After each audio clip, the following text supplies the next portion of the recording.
Indira Gandhi tulip தோட்டம் வண்ணமய மலர்களால் குதூகலிக்கும் காஷ்மீரை பற்றி பார்க்கலாமா வாங்க.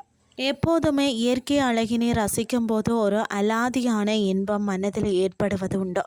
வண்ணமயமான பூக்கள் நிறைந்த தோட்டத்தை பார்ப்பது கண்ணுக்கு குளிர்ச்சியாகவும் மனதிற்கு ரம்மியமாகவும் இருக்கும்.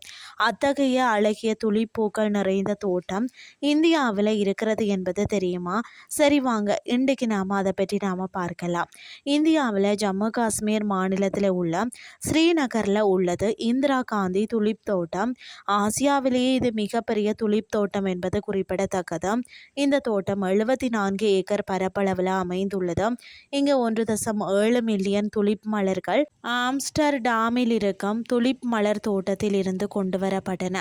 துலிப்பை தவிர 46 விதமான பூக்களும் இந்த தோட்டத்தில் இருக்கிறது. ஒவ்வொரு வருடமும் துலிப் திருவிழா வசந்த காலத்தில் நடைபெறுகிறது. இவ்விடத்துல சுற்றுலா பயணிகளின் வருகையை அதிகரிப்பதற்காக தான் இந்த ஏற்பாடு செய்யப்படுகிறதா. இந்த திருவிழா விதவிதமான மலர்களை மக்களுக்கு காட்சிப்படுத்தி இருப்பார்கள். 2023 இந்த தோட்டத்துக்கு அதிக சுற்றுலா பயணிகள் வருகை தாரார்களாம்.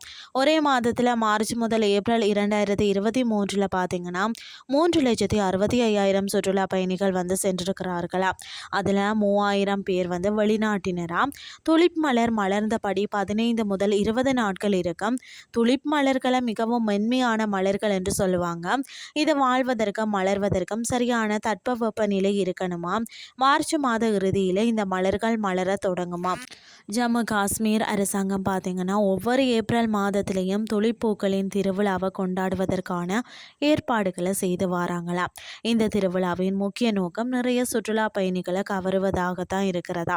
இந்த திருவிழாவில் பாரம்பரிய நிகழ்ச்சி, இசை நிகழ்ச்சி, உணவு திருவிழா ஆகியவை நடைபெறுமா. இந்த திருவிழாவை பற்றிய முழு விவரம் மார்ச் மாதம் மக்களுக்கு வெளியிடப்படுமா. ஏப்ரல் மாதத்தில் இந்த துலிப் மலர் திருவிழா கொண்டாடப்படுமா. ஏப்ரல் 1 இருந்து 3வது வாரம் இங்கே வருகை தந்தால் துலிப் மலர்கள் முழுவதுமாக மலர்ந்திருக்கிறத காணலாம். அது மட்டும் இல்லாமல் துலிப் மலர் திருவிழாவுக்கு வருகை தரக்கூடிய சுற்றுலா பயணிகள் சுற்றி பார்க்க வேண்டிய ஜம்மு காஷ்மீரில் உள்ள மற்ற சுற்றுலா தலங்கள், அதாவது பொட்டானிக்கல் கார்டன், மற்றது சேஸ்மா சாகி மகால் போன்ற இடங்களையும் சேர்த்து பார்த்துட்டு செல்வது சிறந்ததாகும். எனவே இது வருடத்துக்கு ஒரு முறை நிகழக்கூடிய நிகழ்வாக இருந்தாலும் வாழ்க்கையில் கட்டாயமாக ஒரு முறையாவது சென்று பார்க்க வேண்டிய இடம் என்பதில் ஐயமே இல்லை. இன்றைய கிறிஸ்டி உங்களுக்கு பிரயோசனமாக அமைஞ்சிருக்கும்னு சொல்லி நான் நம்புகிறேன்.